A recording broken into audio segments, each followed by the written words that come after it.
Russian analysts do not rule out the probability of a default and bankruptcy of some Kazakh banks in the near future. The situation in Kazakhstan is closely monitored by a number of international rating agencies. For instance, Rusrating linked serious risks with the local political factor. According to analysts, the selective approach of authorities towards banks is one of the main reasons for the prolonged banking crisis. Rusrating analysts believe that the restructuring of debts by Kazakh banks is a precedent, as investors now understand what to expect from the authorities. Kazakhstan has established itself as an unreliable debt payer. Russian experts are concerned about the nationalization of BTA and Allianz banks, as well as fettering terms of the restructuring. Change of the ownership does not solve the problem. The state preferred to obtain a share package and still sets very tough conditions, including numerous debt write-offs and a large number of credit extensions.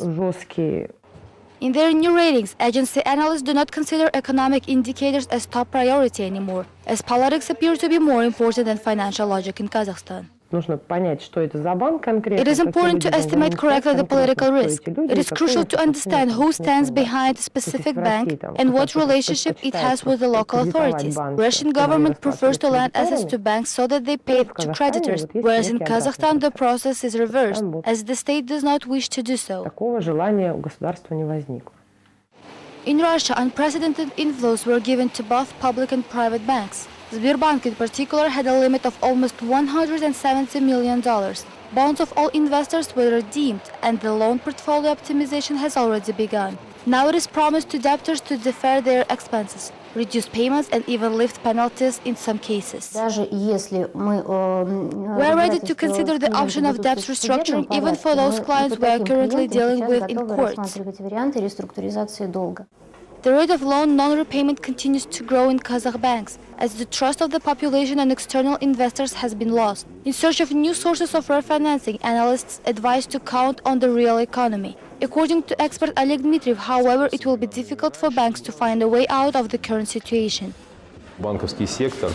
The banking sector has become more vulnerable to the whole financial system of Kazakhstan, and therefore certain deterioration is quite possible in the short run, which will be linked to the bankruptcies and defaults of some banks. Kazakh authorities were quick to recognize BTA Bank's restructuring as legitimate in England, Ukraine and the United States. Unfortunately, it will be a different story for the bank's reputation, as courts have no say about that. The fact that the political will in the financial sector is not the most important thing was also acknowledged by the National Bank head Grigory Marchenko. During a briefing in Almaty, he said that the fulfillment of the president's request to separate affiliate companies from their host financial institutions is impossible. The banker agrees that the regulatory restrictions on the banking sector are necessary and the president's request should be fulfilled. However, it is not clear how everything will be done. Thus, Grigory Marchenko actually recognizes that technically the identification of all banks' affiliated companies is impossible, while the separation of affiliated organizations will not be of much advantage. In January, President Nazarbayev instructed the regulators to separate all affiliates from the second-tier banks. He will buy the non-bank subsidiaries if banks will be forced to sell them. In fact, some of them will not be able to sell them at all or will be forced to sell them at a very low price. Thus, banks will sustain losses which will exacerbate their already devastated situation. It is now possible to comment on President's decisions and even ask him directly for help through a special hotline. On March 10th, a new link, the President's Protection of Business, appeared on the website of Akarda. Find out more from the next report. Kazakh entrepreneurs now have a chance to address their issues directly to the country's president over the internet. The head of food company Vita, Petr Potapov, is registering his account on the site of Akarda. After coming here following the link, the President's Protection of Business. About 3 months ago, the financial police opened a criminal case against the businessman, blaming him of improper expenditure of state assets and stopped the company's operation.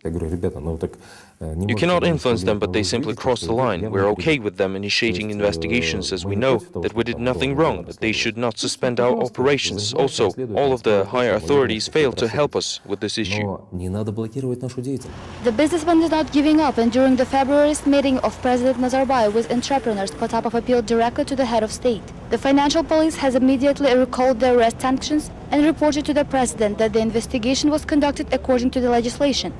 The damage to the state is estimated at around $12 million, which was refunded by the guarantor bank. This also confirms the misuse of state assets. According to Potapov, the new internet resource can become very useful. Kazakh businessmen have a lot of problems which are difficult to solve right away. Akorda's portal began working on March 10th and registered its initial 3 complaints within hours of its launch.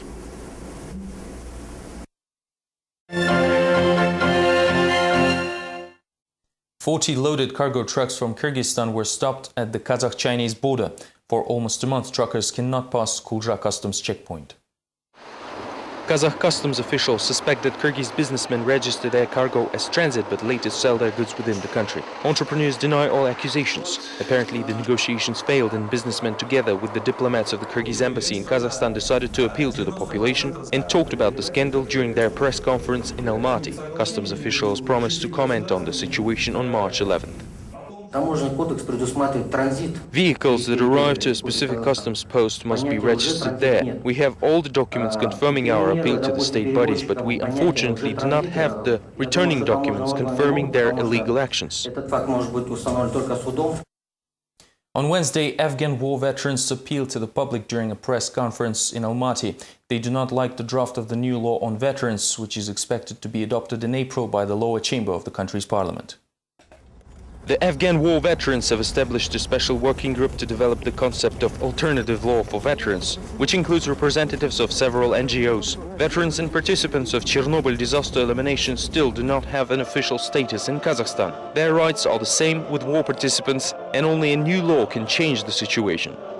The parliament wants to pass a general law on the veterans where there's no clear separation between participants and veterans, military operations and warfare. Everything is mixed up there.